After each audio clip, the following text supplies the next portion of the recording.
Hello,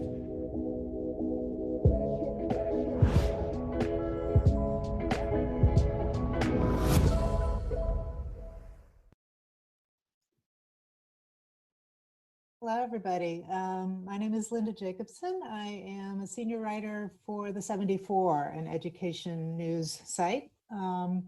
We're gathered here with a great group today to talk about one of the biggest education stories of the pandemic, which is the pod concept. And we have a great lineup here today. I thought I would start off just talking a little bit about how I connect to the topic. I wrote about pods when we first started, hearing about the trend, and learned very quickly that there's no one way to define what a pod is.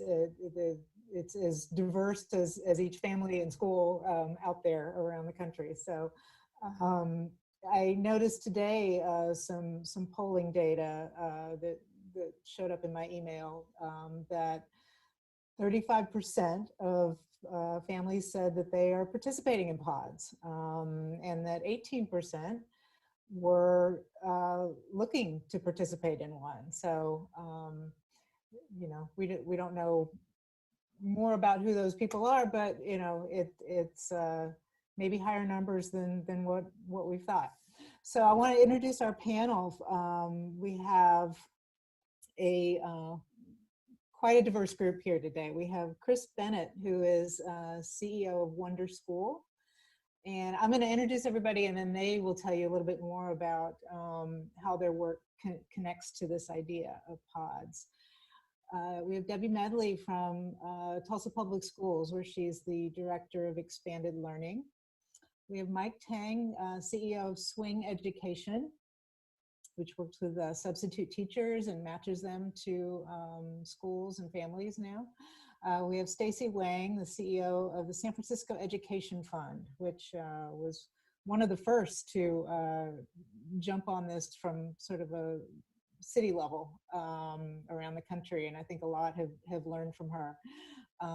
And we have Alicia Johnson, Superintendent of Indianapolis Public Schools, so a great group with us today. So I'm going to start just by asking everybody how your work, your organization, or your district connects to this concept of pods. What does it mean in sort of your environment, I guess? And so Chris, let's start with you. And well, about 2 minutes each person. Okay, sure. I'll make it. I'll be succinct. Well, thank you for the introduction, Linda, and it's a pleasure to be here with everyone on this great panel. So Wonder School is a network of childcare programs.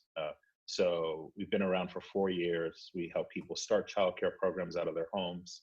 We help folks who already have programs operate those programs. And we've had programs all throughout the United States, primarily serving children between the ages of 0 and 5. And when COVID hit, we started to think more, not only when COVID hit, but a couple of months after, when we started to recognize the impact of COVID on the K-12 system. We started to think about what Wonder School could do to support parents and children in need of care. And what we found was that we actually had micro schools on our platform. So programs that were operating out of people's homes with a homeschool curriculum, and they were wildly popular on the platform. So we decided to let the world know that if you were interested in starting a micro school, we actually had a framework for it. We had technology to support it. And through that, we announced our micro school initiative, and we've also helped folks start and scale pods as well. So help parents who want to start a program on our platform. And that's effectively what we've been doing since around the topic. Debbie, let's hear from Tulsa. Great, thank you. Yeah, so I do work for Tulsa Public Schools, and we partner with many organizations to provide our out-of-school time programming. And we that now have shifted into how we are supporting families with full-day programming. It has been a collective effort between our city, Tulsa Parks and Rec, the Chamber, Impact Tulsa, and our local intermediary, the Opportunity Project. We were able to bring together providers to determine how we could support. One of the biggest challenges that we had is, as a school district, we are not allowing outside partners into our buildings. We're not even allowing families, and still not even most employees are not in our buildings yet. And so then we could not send the mixed message of providing programs full day in our schools when we were in an all distance learning mode. And so that became quite the challenge of figuring out where we were going to do this. And that is where our partners have stepped up. Our recreation centers that normally were not providing this type of programming have really stepped up and been able to do that. We have our YMCA programs and other 21st century programs that have had some facilities outside of our school buildings that they've been able to provide these programs. As a district, we have been focusing on how we're supporting our employees to ensure that we have our support staff and our teachers are able to engage with kiddos during distance learning, and that their kids are supported also. So we do have 4 programs in our district where we are providing those full day learning centers for employees' kids only. It has just been really great to see how all of our partners have come together to really support our families in our district. That's great. All right, Mike, let's hear some more about swing education. Sure, yeah. So swing education in pre-COVID times was focused on providing substitute teachers to schools and districts. And I think we saw our business be pretty severely impacted in March and April when schools first shut down. And a lot of our businesses in California, it's where we're based. And then in July, we had parents start coming to us, and they were friends of friends and asking us for a teacher for their pods. And I didn't know what pods were, but it took about 24 hours to figure everything out and decide that our whole company should just be working on pods. And really it was a bunch of different things. We could help parents. I have 2 young children myself, and March and April were pretty traumatic, so I totally get that. We've been working with corporate benefits departments. We're working to provide pods to low-income families through a couple of school districts, specifically Ravenswood is one that we're working with, and the 49ers Academy there. And then, it gets our teachers back to work too. That's a group that was, again, pretty devastated by the pandemic, and it's a majority underrepresented minority group for our teacher pool. And I think in a way it supports school districts in kind of relieving their pressure, whatever amount that we can do to be getting to kind of full in-person everyday open. I know that they're under tremendous pressure as well, and so anything we can do is, I think, helpful there. So yeah, it's been an incredible opportunity, I think, for us as a business and supporting education. That's great. Stacy, talk some about San Francisco. Sure. So San Francisco, as a district's been so busy getting ready over the summer, trying to do distance learning and shifting to that, the city collectively decided to step in to support our kids, particularly those who are homeless or foster youth who may not have a space to go to for even doing distance learning, and our low-income communities of color. And what happened was that the Department of Children, Youth, and Families decided to partner with the Parks and Recs and their grantees, just dozens and dozens of community-based organizations across the cities, to create these community learning hubs. And the idea is really the YMCA and other organizations will not necessarily be running traditional programming, so why not let's all come together as a city and run these hubs together and utilize the spaces and the staffing that we already have on hand. So that's been this amazing partnership, and we've launched Wave 1 as of September 14th with about 1,200 kids and 45 plus pods. And we're going to be doing Wave 2 with middle school, then Wave 3 with high schools, and continuing to serve our kids who need us most. The interesting thing about this is there's a piece of this, which is very much like the Beacon after school program that normally happens in school, but this is taking it out of school and creates an opportunity to continue building out of school opportunities for these kids post-pandemic. That is a potential setup for how the city comes together to support learners.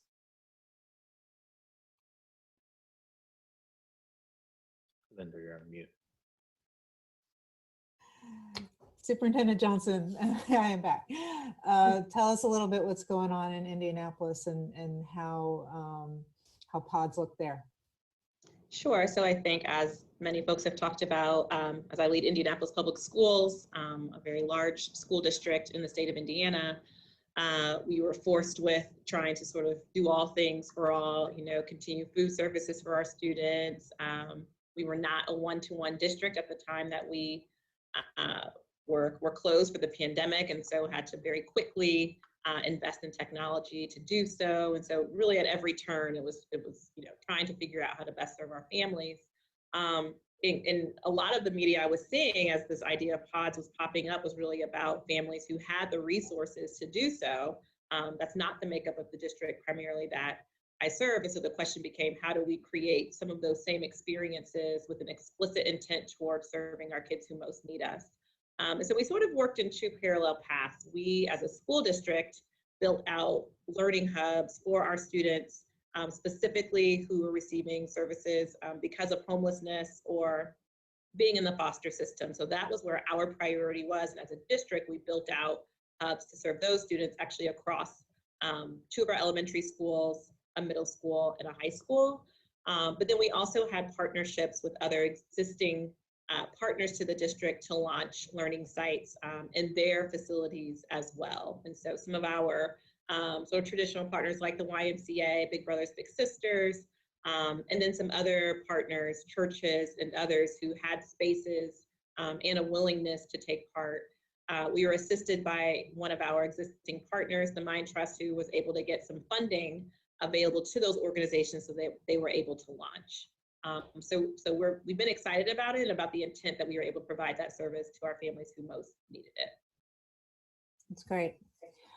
I think I want to ask everybody a little bit about what aspect of this work you're doing right now that you do see as a long-lasting impact, of responding to this crisis, and what elements of this might change practice going forward, whether it's working with partners, a business model, etc.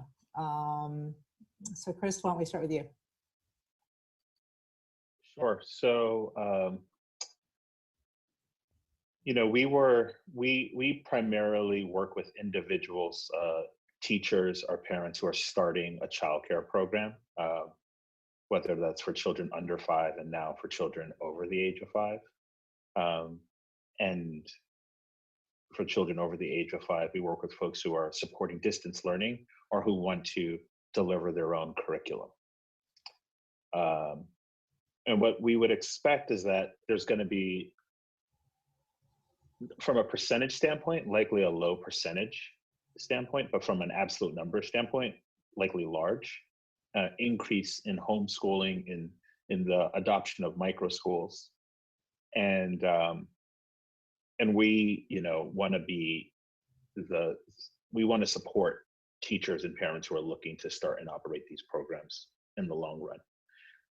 Another thing that we're really interested in exploring, but we're still learning about at this point, is how to work with school districts, how to work with governments who want to fund micro schools, and use micro schools as an extension of the traditional schooling system that exists today. And so it's really hard to know what's going to happen, but if I had to bet, that's sort of, I think that there would be more adoption, just but from a percentage standpoint, not much. That's great. Debbie, you want to weigh in on that? Absolutely. I think one of the things that I hope continues is the partnerships that we have built between our district and our partners, and even starting to build with even more so with our business community. It is sometimes it's hard to bridge the divide between traditional like school day and our out of school time or expanded learning programs. And this is really an opportunity for us that we've been able to show how we can support even traditional school day, and being able to create opportunities for common language between school day and out of school time has really, I think that will take us very far in continuing these strong relationships. And I think also it's helping to build, I think, a lot of empathy on either side and seeing the struggles that everybody's going through. And so I really do think that the continued partnerships will be the strongest thing that comes out of this for us. That's great. Mike?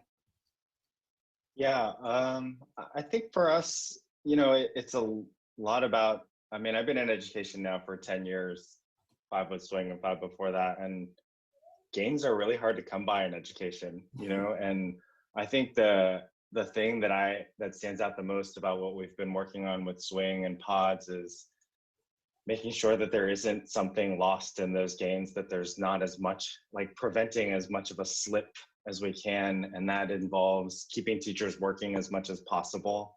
It involves kind of making sure there's as little lost learning as possible. And that's all populations. And obviously there's a bunch of inequities there that predate the pandemic and have been exacerbated by it. And one thing that we've seen in our kind of customer base with parent pods is really the impact that I see on like working moms. Almost all of the families that are coming to us, the lead parent that's kind of talking most to us and our point of contact is a working mother. And I don't know the exact percentages, but it's really probably something like 95 to 99% of the parents that we're talking to are women. And I think it would be crazy to think about even that population needing to take a step back from their careers that they've spent 10, 15, 20 years or more building in order to kind of like deal with this loss of childcare on their part. And I think it's been great to be able to support that.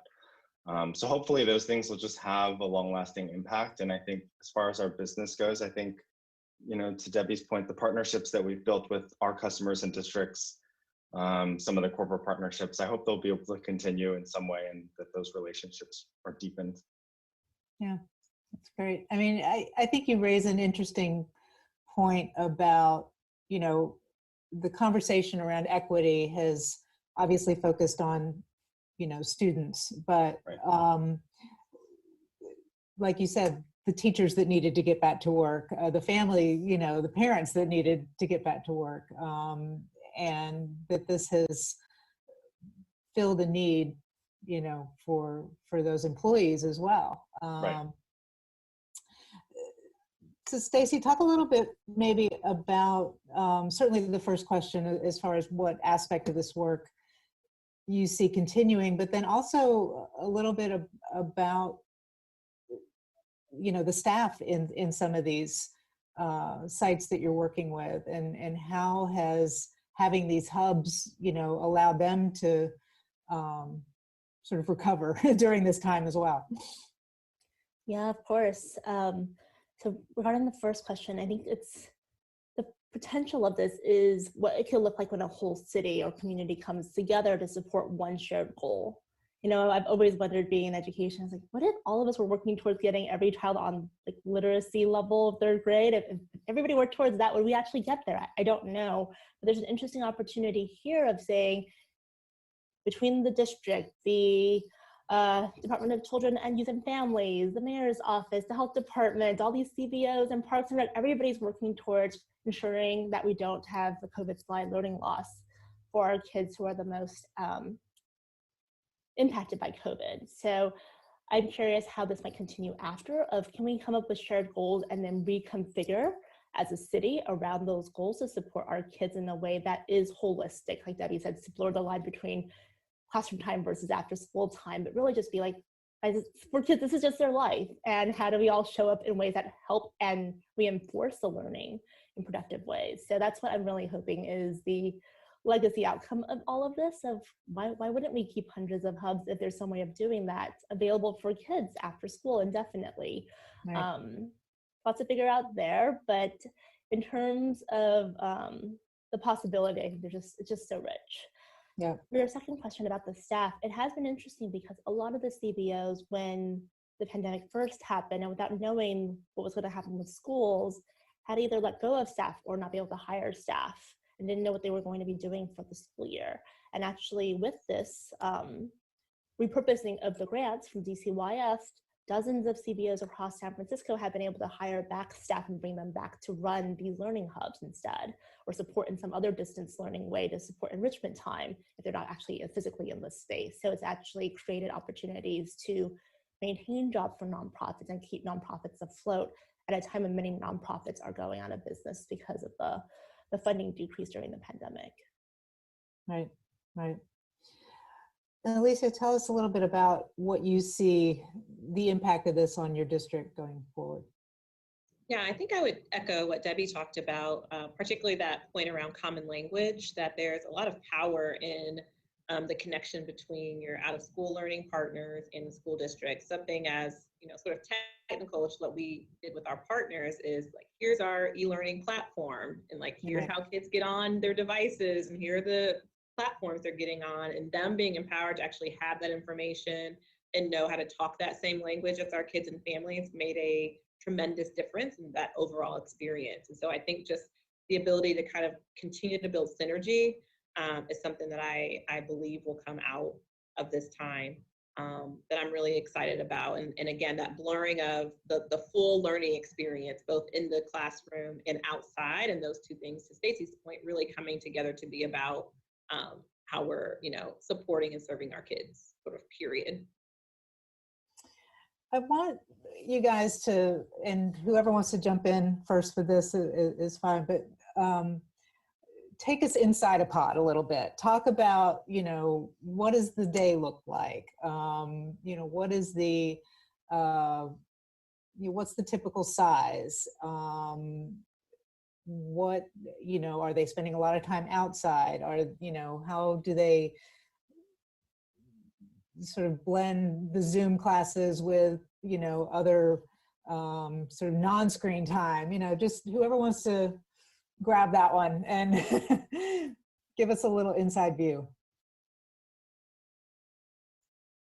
I can get us started. So for our hubs that we had launched within the district and within our buildings to support our students who qualified for services because of homelessness designation, we tried to mirror very much what they were experiencing because they were in a remote learning environment. So, we still had the expectation they were bringing their devices and doing all of that and going through their regular school day, but with support staff present, be that medical and health, a nurse there, be that a social worker there, because there were concerns if a student was receiving services for special education, we made sure someone from that staff was there to support that student in that way, so that day mirrored what their classmates were experiencing. What we found interesting or kind of a learning is because you had students from different schools who in our district sometimes were on different curriculum or had sort of different learning methodologies. It was a challenge actually to sort of try to create some commonalities across that experience for kids, even things like having the same common lunch time or specials time when they were doing music or art or those things. The staff at the hubs really had to work quite hard to create, while there were existing sort of schedules that kids were on, when you bring them all together, they needed to almost create sort of a new way for kids to interact during the course of the day. So there was just a lot of logistic pieces that our staff had to figure out. Outside of the hubs that we launched with our other partners who existed, they were really creative about, again, mirroring the school day, but then building in the enrichment activities around that school day and integrating that into the day. And so if they were doing things around character education or arts education, they would look at that child's schedule or the student's schedule and then determine where they could build those pieces in, so they weren't losing any of the sort of core of their content and programming as well, and kids were getting that full, rich experience. Mm-hmm. So again, it's been really great to see those dots get connected across out of learning, out of school partners and school staff on how you create a deep and rich experience for kids.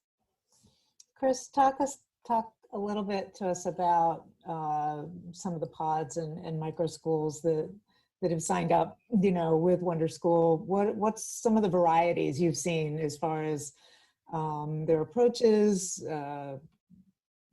You know, do they have certain themes sometimes?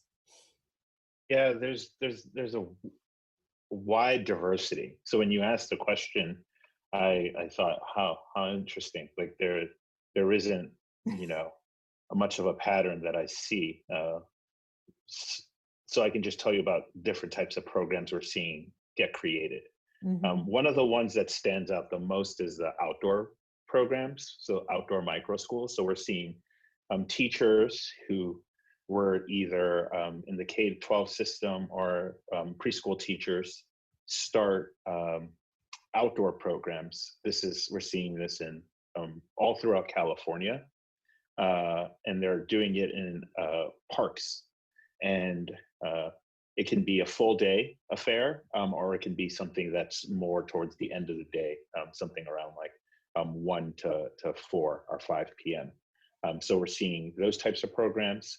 Then we're seeing what I call parent-led pods, where they're parents who are coming together and either hiring a teacher, or the parent is, or our parents are taking, our parents are becoming the more of like a guide than the teacher. So the parent is making sure that the children are getting the information, are in an environment that's safe and secure for them. Wi-Fi, you know, from a health and safety standpoint, and using COVID best practices, and making sure children are getting access to tutors, either primarily online if they need support, or the parent is stepping in and playing that role. And then there's the traditional pod, which is where the parents are recruiting a teacher. And so we're seeing all of those varieties happening. Yeah. So Stacy, in San Francisco, with the variety of partners you have, do pods kind of have a different flavor, you know, depending on who they're working with? A little bit, yeah. So I think similar to Alicia's point of, you know, the hubs are really in support of what's happening with distance learning at the district. So the online learning time is still that, because that's critical to the kids continuing their education. What is interesting is because we're trying to be location-based, community-based, we often have kids coming from various schools and various classrooms. So their learning hours might be 8 to 12 or 10 to 2 or something else. So actually the in-person space or in-person staff is a 2 to 14 ratio. They're trying to figure out, how do I take like this group of kids to do some enrichment, but then keep these other ones focus on task, and then take the other group then, and should we do this project here, or science, or reading support? So it looks a little bit different in every hub, depending on kind of the configuration of kids and how many kids they have across different schools. But it actually reminds me very, very similarly of just normal classrooms. Like most of our teachers do teach across grade levels in every classroom and have to navigate this. So it's kind of a parallel situation in the hubs. Of how do you then really personalize the learning for each child? Right, right. Mike, what have you seen? Yeah, again, it just varies a lot. I would say by age and by number of like families involved, or how many even like different schools that they're at.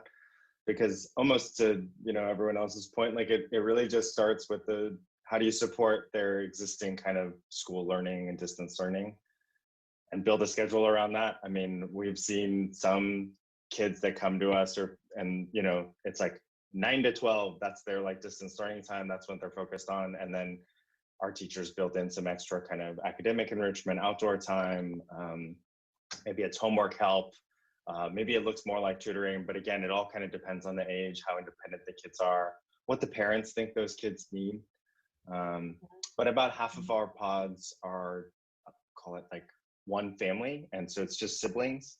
And so, I mean, that also varies depending on whether the siblings go to the same school or if it's different grades, like where they set up so that the schedule and lunch schedules are similar or not, et cetera, et cetera.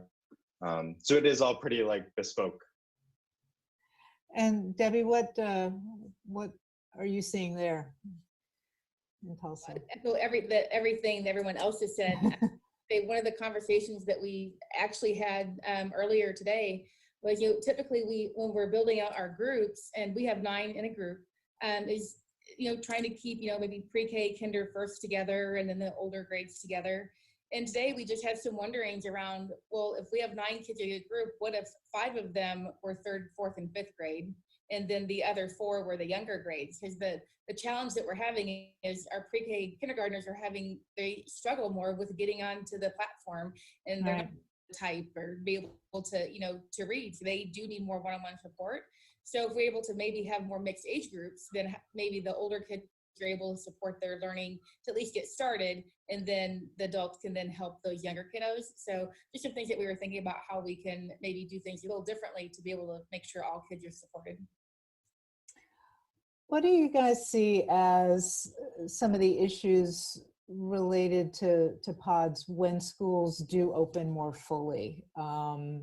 Will they continue to be needed, for hybrid days? I'm sure is one example. But even going forward, will there always be sort of a reshuffling of who's part of the pod? I mean, I know one of the purposes was to limit the interaction with, for health reasons, just to keep small groups together. But you may have situations where some families want to go back in full time to school and others don't. I mean, what do you see as some of those issues related to reopening of schools? I can start. One thing that our school board is actually slated to vote on Tuesday about what the learning mode looks like for the second 9 weeks for our district, and on the table is that we enter into a hybrid mode, and it would be phased in. Our youngest kiddos would start first, but where I see for our district a very big impact is in addition to our community programs, our district, we actually operate after school programs through our district. And that is run through my department. And we're supporting the full day programs for employees' kids. So if we're still in a hybrid mode, we will still have 3 days of distance learning for each AV group. And we certainly do not have the staff to support full day programs and our traditional after school programs. And so there's potential that that we would not be able to offer those after school programs because we need to be able to support those full day the kiddos that full day. And so that is something that is definitely like a reality that we have to think about is we built this as a out of school time expanded learning program, and it certainly is still that, but it's just will look very different unless we're able to magically find staff. So which is very challenging. Stacy, what do you see as some of the issues there around schools reopening? I think very similar to what Debbie was saying. It's just there's going to be a hybrid piece for a while, and you're going to need to put half the kids somewhere else. You can only accommodate half the kids that you currently do in the school buildings themselves. The other kids have to go somewhere else. And right now, the hubs in San Francisco are targeted to supporting the kids who need them most. So it's about 6,000 kids is the goal right now out of 54,000. So I see a long tail of needing the hubs around to support in some way, shape, or form until schools are fully running.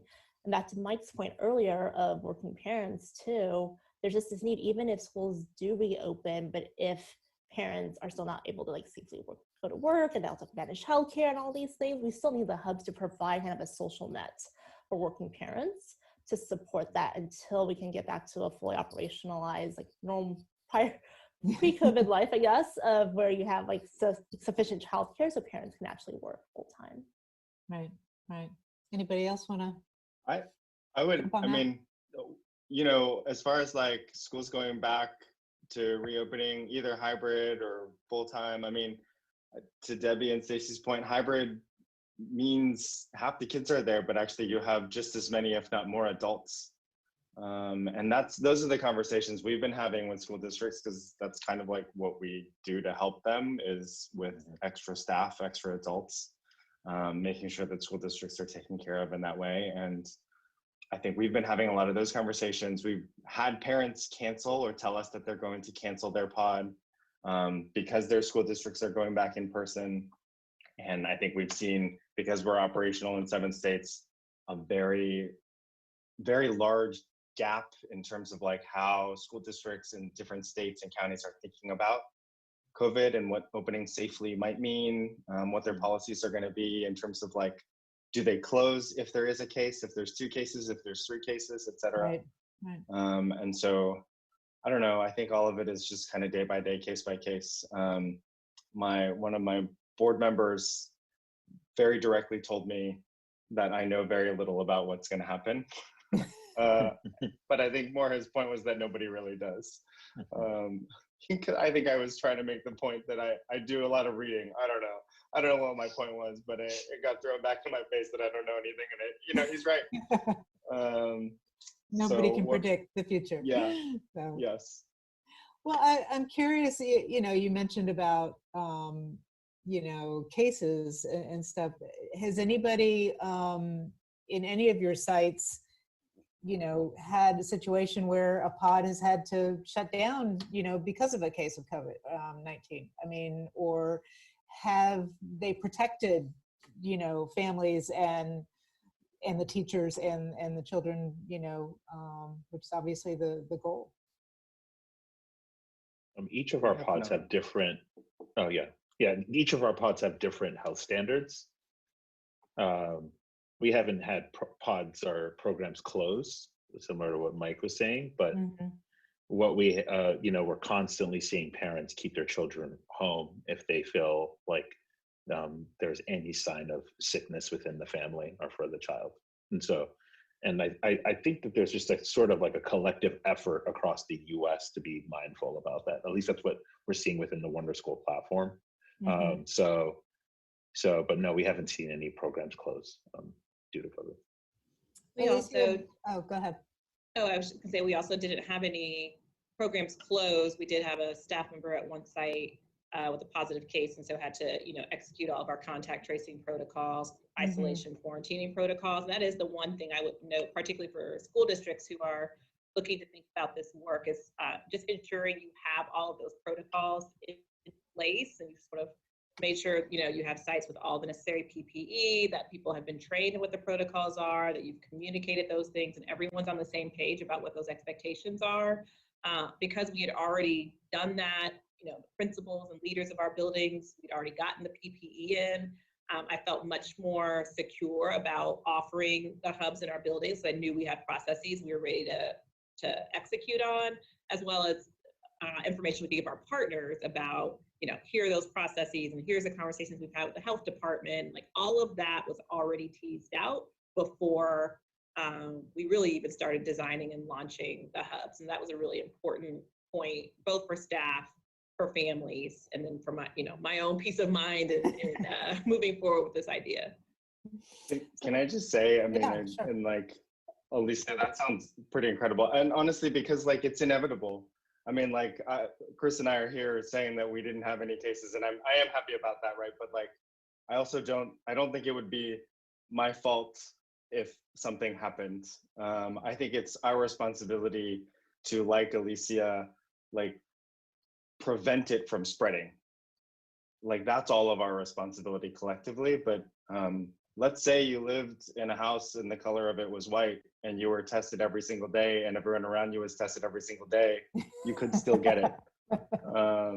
And so, you know, that's really the extent of this. I mean, and I really don't mean to bring politics into it. It's just to say, every precaution you can take, like this is a very infectious disease, and it spreads. That's like what it does. And I think all we can do is be prepared for what happens if you get that positive case.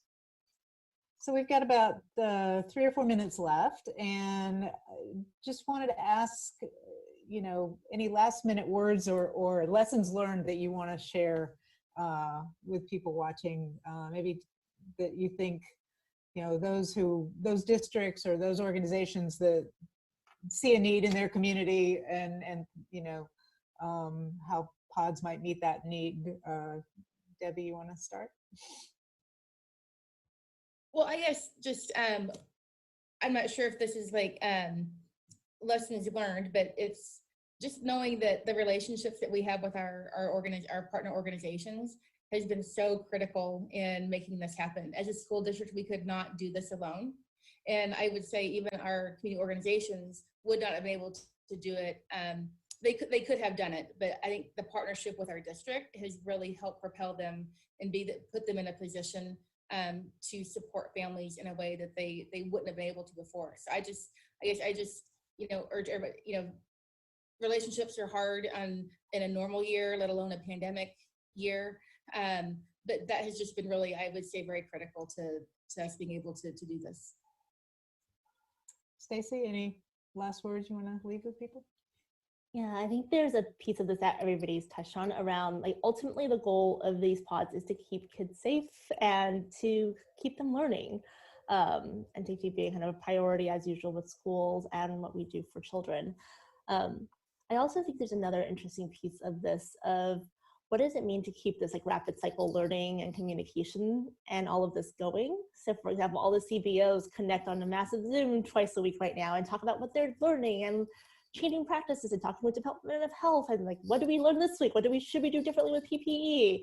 And having that kind of real-time learning has been incredibly helpful to ensure we're keeping our kids safe and keeping the learning going and sharing best practices. So I hope that's a piece we continue forward as a community.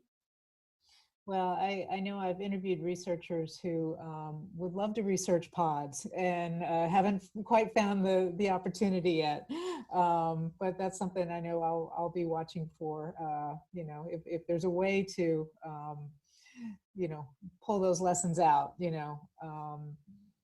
might be a year from now before we see something like that. But I think our time is concluded, and I wanted to thank everybody for this great conversation. I know I get story ideas when I hear this, so thanks again. Appreciate it. Thank you. All right. Thank you. Thanks, everyone. Thanks. Thank you.